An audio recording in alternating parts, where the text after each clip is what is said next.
Vote দেবেন, কিন্তু vote খুব চিন্তা ভাবনা করে দেবেন। আমি কাউকে ভোট দিতে বলছি না, ভোট তাকেই দেবেন যে উন্নয়ন করছে, যে মানুষের পাশে দাঁড়াচ্ছে, জাতির নয় মানুষের পাশে।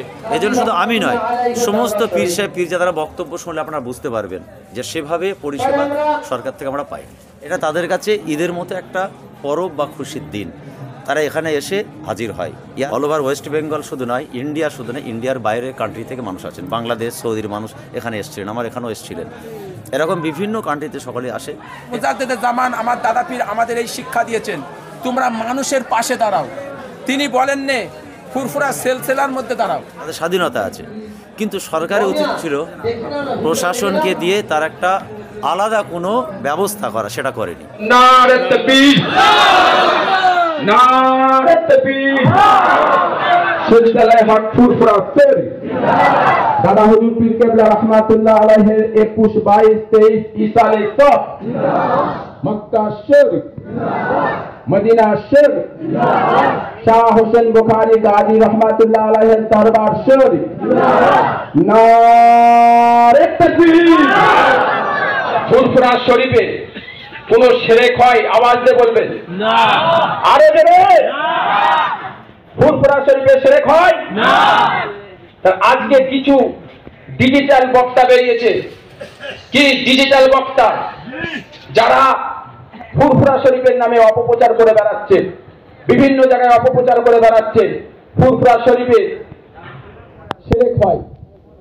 তা আমি বারবার করে আপনাদের বলছি, ফুরফুরা শরীফ এমন একটা জায়গা, এই জায়গায় মুজাদ্দেদে জামান আমার দাদা পীর রহমাতুল্লাহ আলাইহি শিরককে মুক্ত করেছিল, বেদাতকে মুক্ত করেছিল। বিভিন্ন জায়গাতে বেদাতের বিরুদ্ধে উনি নেমেছিলেন, শিরকের বিরুদ্ধে নেমেছিলেন। আজকে আপনারা ফুরফুরার জমিনে এত আল্লাহর ওলির মাজারে গেছেন, আওয়াজ দিয়ে আমাকে বলবেন দাদা পীরের মাজারে শিরক হয় না? আরো জোরে বলেন শিরক হয় না? 5 হুজুরের দরবারে শিরক হয় না? হোসেন বুখারী রহমাতুল্লাহ আলাইহির দরবারে শিরক হয় না? 4 শহীদান হুজুরের দরবারে শিরক হয় না? বড় সাহেবের দরবারে শিরক হয় না? গঞ্জের শাহাদা হুজুরের দরবারে শিরক হয় না? সুলাইমান রহমাতুল্লাহ আলাইহির দরবারে শিরক হয় না? আমরা সকলে দাদা পীরের ভক্ত তো? হাত তুলে বলেন দাদা হুজুরের ভক্ত তো? বলেন দাদা পীর, আরো জোরে দাদা পীর, দাদা পীর। 5 হুজুর, 5 হুজুর, হোসেন বুখারী রহমাতুল্লাহ আলাইহি, 4 শহীদান হুজুর, বড় হাফেজ হুজুর, গঞ্জের শাহাদা সুলাইমান রহমাতুল্লাহ আলাইহি। সকলে হাত তুলেন, দাদা পীরের ওসিয়াতকে মানি। বলেন দাদা পীরের ওসিয়াতকে ফলো করব। আরো জোরে ইনশাআল্লাহ, ইনশাআল্লাহ। যেই হোক, আমি বলেছি আমি হই, যে পীরজাদা হোক, যে পীর সাহেব হোক, যেই হোক, দাদা পীরের ওসিয়াতের বাইরে যে চলবে কেউ মানবেন না। মানবেন না? আরো জোরে মানবেন না? মানবেন না? দাদা পীরের ওসিয়াতের বাইরে যারা চলবে আমরা তাকে মানবো না, এবং আমরা কোনো পীর সাহেব পীরজাদাও মানি না। দাদা পীরের ওসিয়াতের বাইরে যে চলবে আমরা কাউকে মানবো না। আমরা দাদা পীর ছাড়া কিছু বুঝি না। আমরা দাদা পীরকে খুব ভালোবাসি। দাদা পীরের বিরুদ্ধে যারা কথা বলবে আমরা তাদের বিরুদ্ধে লড়বো। জোরে বলুন, তাদের বিরুদ্ধে লড়বো, তাদের বিরুদ্ধে লড়বো। আপনি চোখটা বন্ধ করার পরে এই দরুদ শরীফের কথা তখনই মনে পড়বে। এই দরুদ শরীফের কথাটা তখনই, কবরে যখন ঢুকে যাবে, কবরে যখন যাবে তখন এই অলসতাটা আপনাদের বাজাবে। অলসতার কথা তখন মনে পড়বে যে আমরা রসুলের মহাব্বত কেমন করেছি। রসুলের মহাব্বত এমন হতে হবে বুক ফেটে যাবে। আল্লাহ রসুলের মহাব্বত এমন হবে, রসুলের নামে যেন সালাত ও সালাম পড়বে, অন্তর ফেটে যাবে। সেইভাবে জোরে মহাব্বতের সাথে সালাত ও সালাম পাঠানি। দেখুন, আজকে আমার মুজাদ্দেদে জামান দাদা পীর রহমাতুল্লাহ আলাইহির প্রতিষ্ঠিত 21, 22, 23 ইসাল সবের আজকে হচ্ছে 23শে ফাল্গুন, আজকে শেষ। আজকে কিছু কম 40 থেকে 45 লক্ষ মানুষ এই মুহূর্তে হাজির হয়েছে ফুরফুরা শরীফ। প্রচুর মানুষের ঢাল, আপনারা বুঝতে পারছেন। তো আজকে আমার এই দরবারে এখানেও প্রচুর মানুষের প্রেশার। আল্লাহ তাআলা আমাকে যতটা পেয়েছে আমি আমার দাদা পীরের মুরিদ মুকাতিনদের খেদমত করার জন্য আমি যতটুকু পেরেছি আমি করেছি। এখন পর্যন্ত 120 হাড়ি হয়ে গেছে, আরও ইনশাল্লাহ হবে। সারা রাত সকাল পর্যন্ত আমার ইনশাল্লাহ মেহমানদারি চলবে। আমি যতটুকু পেরেছি পানির ব্যবস্থা করেছি, তারপরে পরিষেবা দিচ্ছি, বাথরুমের ব্যবস্থা এবং বিভিন্ন রকম আমাদের এখানে। আমার এই জায়গা হচ্ছে খুবই ছোট জায়গা, এখানে আমি বসিয়ে খাওয়াতে পারবো না। ওই জন্য আমার এখানে সমস্ত ভাইয়েরা আমরা প্যাকেট দিয়ে দিই, সকল দাঁড়িয়ে আছে। আপনি বুঝতে পারছেন, আমি খুব দুঃখিত, মর্মান্তিক কষ্ট আমার খুব, যে এত লাইন কষ্ট করে ভাইয়েরা আমার বহু দূর থেকে এসছে, এত ভিড় ঠেলে তবুও ঘন্টাকে ঘন্টা দাঁড়িয়ে তাবারুকের জন্য বসে আছে, তাবারুক নিচ্ছে।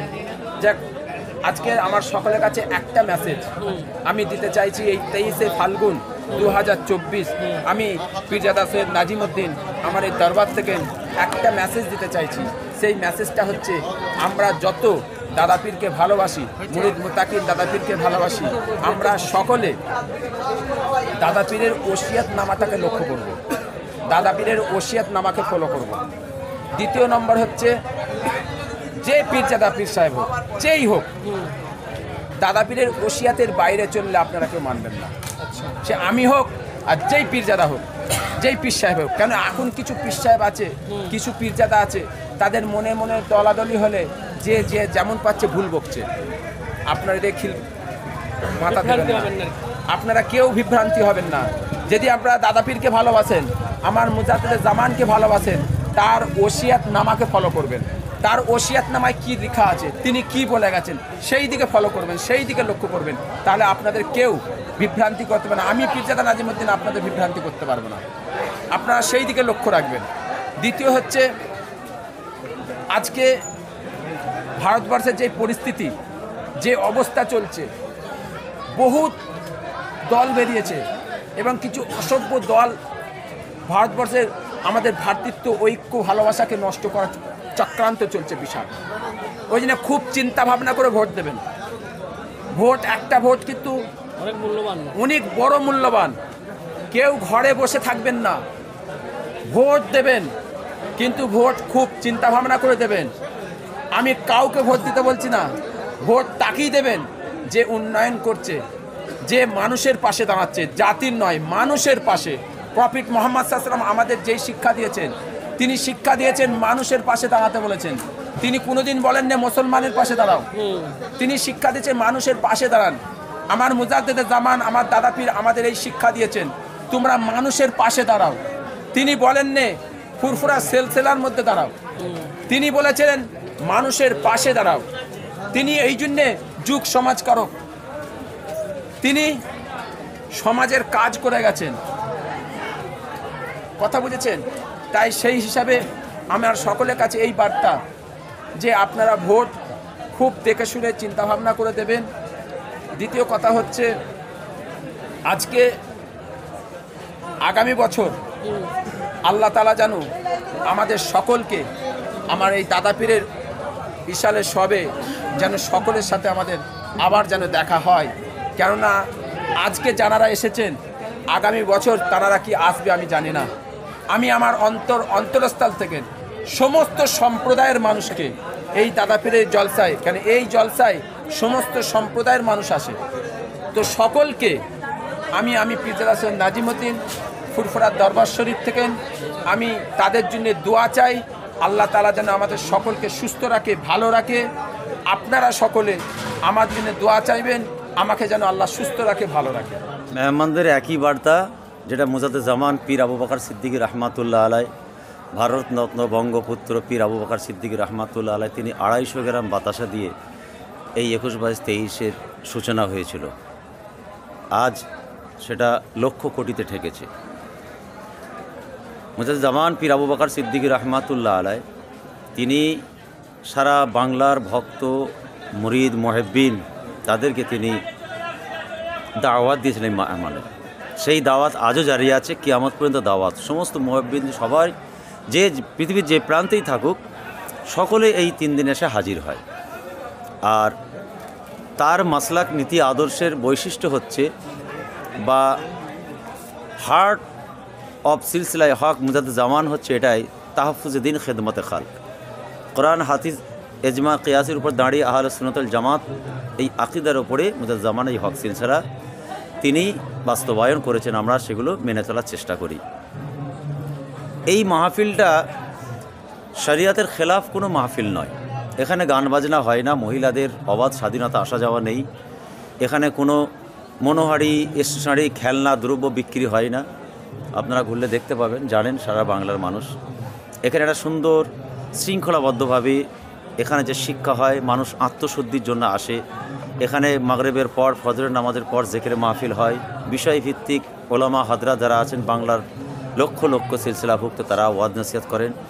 আল্লাহর ওলিদের মাদার আছে মুজাদ্দিদ-উজ-জামান, 5 আওলাদে মুজাদ্দিদ-উজ-জামান, আমার 5 নানাজান সহ হুসাইন বুখারী গাজী রহমাতুল্লাহ আলাই এই ফুরফা শরীফ সৈয়দিয়া দরবার এখানে আছেন এবং ওনার আল আওলাদ সকলে আছেন। মানুষ আসেন, জিয়ারত করেন, আসেন। তবে ফুরফা শরীফ 21-22-23 সালসাওয়া ঐতিহাসিক সালসাওয়া শুধুমাত্র একটা ধর্মাবলম্বী মানুষদের জন্য নয়, জাতি ধর্ম বর্ণ নির্বিশেষে সকলকে এই মাহফিলে আসার জন্য আহ্বান করা হয়। মেলবন্ধন, ভালোবাসা, ইউনিটি, একত্ব, একতা, এটা এখানে শিক্ষা দেওয়া হয়। সব ধর্মের মানুষ আসে, তারাও তাদের ভাষায় তাদের স্টাইলে তারাও প্রেয়ার করতে আসে এবং সব মিলেমিশে আমরা এখানে এই অনুষ্ঠানটা পালন করি। আপনারা দেখতে পাবেন এখানে 52 জেলা বলা হয়, তার থেকেও বেশি জেলার মানুষ আছে। অল ওভার ওয়েস্ট বেঙ্গল শুধু নয়, ইন্ডিয়া শুধু নয়, ইন্ডিয়ার বাইরের কান্ট্রি থেকে মানুষ আছেন। বাংলাদেশ, সৌদির মানুষ এখানে এসেছিলেন, আমার এখানেও এসেছিলেন। এরকম বিভিন্ন কান্ট্রিতে সকলে আসে। এটা তাদের কাছে ঈদের মতো একটা পরব বা খুশির দিন। তারা এখানে এসে হাজির হয়। এয়ারপোর্ট থেকে এসে সুধা আমার এখানে, মানে ফুরফুরা ইসলাম সাহেবে সামিল হওয়া। আর মুজাদ্দিদের মাসলাক নীতি আদর্শের উপরে আমরা চলব, আমাদের পীরের আদেশ নিষেধ আমরা মানব এবং মুজাদ্দিদ-জামান যে নকশ কদম যেটা আছে, অর্থাৎ ওসিয়ত নসিহত সিলসিলাভুক্ত মাসলাকের উপরে দাঁড়িয়ে জাহেরি বাতিনি তাসাউফ শিক্ষার উপরে তিনি যেভাবে পরিচালনা করছেন, বর্তমানে তার মুরব্বী আল আওলাদ, খলিফা এজাম বা যোগ্য আলেম ওলামারা, তাদের খানদান বা খানদান সেইভাবে এই মাহফিল চলে আসছে। 135-36 বছর পদার্পণ করল। সরকারের ভূমিকা যতটা হওয়া দরকার ছিল ততটা হয়নি। অন্যান্য বারে যদিও কিছু হয়েছে, ওয়ালাইকুম আসসালাম, এবছরে সেটাও হয়নি। কারণ এখানে এই যে মানুষ, ধরুন এক একদিনে 35-40 লক্ষ মানুষের আসা যাওয়া, আজকে সব থেকে বেশি মানুষ আপনারা এই সামান্য এখানে এসে বুঝতে পারছেন। এদের জন্য লাইটিংয়ের ব্যবস্থা, এদের জন্য বাথরুমের ব্যবস্থা, এদের আপনার যে জিনিসগুলো দরকার বা প্রশাসন সব সেইভাবে দেওয়া হয়নি। কেননা আমাদের কাছে খবর আসছে রাস্তাঘাটে বিদেশি মেহমান আগত পুণ্যার্থী যারা এখানে আসছেন তাদের খুব সমস্যা হয়েছে। গাড়ি বিভিন্ন জায়গায় ঘুরিয়ে দিয়েছে এবং দাঁড় করিয়ে রেখেছে। আসামের একটা গ্রুপকে হ্যারেস করেছে।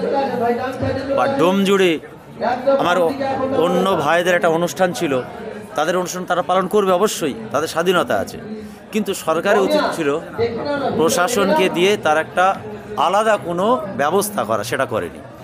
আর এমনি প্রশাসনের দিক থেকে আমরা দেখতে পাচ্ছি বিভিন্ন জায়গায় এত মানুষকে ট্যাকেল করা যতটা দরকার সেভাবে পর্যাপ্ত প্রশাসন ব্যবস্থা হয়নি এবছরে। আর এটাও ঠিক, এই 3 দিন এত বড় অনুষ্ঠান, এই অনুষ্ঠানটা করতে গেলে একটা কাউন্সিলিং মিটিংয়ের দরকার। দরবার কেন্দ্রিক ব্যক্তিদের নিয়ে একটা কাউন্সিলিং মিটিং সেটা পর্যন্ত হয়নি। এই জন্য খুব অসুবিধে। এই যে আমার এলাকায়, আমার এখানে যতটুকু দরকার ততটুকু হয়। এই কিছু পানি আছে দেখছি, কিছু বিস্কুট, কিছু লাইট, খুব সামান্য। 10 টাকা দরকার, 25 পয়সা পেয়েছি। হোসেন বুখারী দরবার প্রত্যেক বছরে বঞ্চিত থাকে, সরকারি উন্নয়নের ক্ষেত্রেও বঞ্চিত। আমরা একাধিকবার জানিয়েছি, প্রশাসন লেভেল রাজ্য সরকার পর্যন্ত জানে, কিন্তু ব্যবস্থা হয়নি। এটা আমাদের খুব কষ্ট লাগছে, যেহেতু দিদির কাছে ফুরফুরাটা একটা আলাদা বিষয়, উনি আলাদাভাবে গুরুত্ব দেন। সেই হিসেবে এবার ইসলাম সাহেব সেইভাবে মুখ্যমন্ত্রীর কাছে একটাই দেব, আপনি অন্যান্য ধর্মাবলম্বী মানুষদের অনুষ্ঠানে যেভাবে গুরুত্ব দেন, যেমন মেলায় দক্ষিণ 24 পরগনা, সেই মেলায় যেভাবে আপনার কাউন্সিলিং থাকে, প্রশাসনকে দিয়ে কাজ হয়, রাস্তাঘাট ঠিকঠাক করেন, পর্যাপ্ত প্রশাসন দিয়ে যেভাবে ব্যবস্থা করেন, সেইভাবে এখানেও করা উচিত। আর এটাও ঠিক, গঙ্গাসাগরের মেলা থেকে 1000 গুণ বেশি এখানে আসে। একদিন 35-40 লক্ষ মানুষ, তাহলে 3 দিনে টোটাল দেখুন এখানে কতটা পরিষেবা দেওয়া দরকার, কতটা গুরুত্ব দেওয়া দরকার। সরকারের কতটা দায়িত্ব, সেই দায়িত্ব আমার মনে হয় উনি চাইছেন হয়তো গ্রাউন্ড লেভেলে পালন করা হচ্ছে না। এই জন্য দিদির কাছে আমরা হার্দিক অভিনন্দন আমরা আশা করব যেন আগামীতে এই বিষয়টা যেন দেখা হয়। এই জন্য শুধু আমি নয়, সমস্ত পীর সাহেব পীরজাদারা বক্তব্য শুনলে আপনারা বুঝতে পারবেন যে সেভাবে পরিষেবা সরকার থেকে আমরা পাই।